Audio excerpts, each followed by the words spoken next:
Espinosa people in my family, that'd be my mom's side, quite a colorful bunch.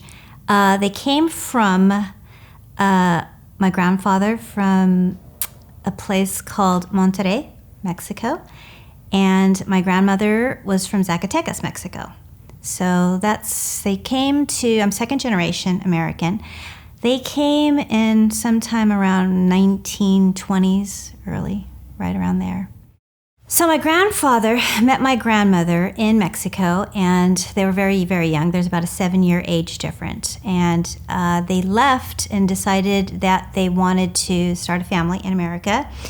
And what we do know, we don't have all the details, but we know that somehow they wound up on the railroad. Because there's an age difference between my grandmother and my grandfather, that was the story that was circulating around the family, that he stole her.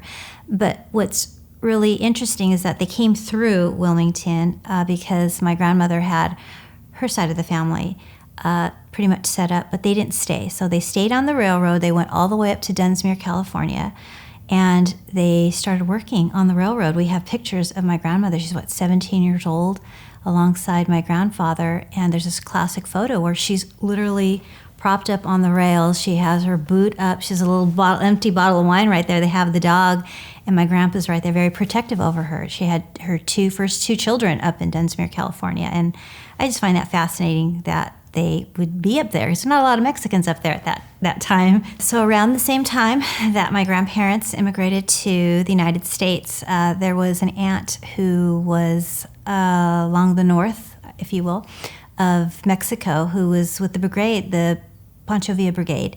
And there is a photo that we have in the family where she's actually wearing her ammunition, her bullets, in the shape of an X. She was just a rebel, and she was a very strong woman, as are the women in my family. And they like to have a good time, but it was during that time where she was just part of the group. And it's a good story because of her, I want to say, her courage and her just ability to kind of stand up.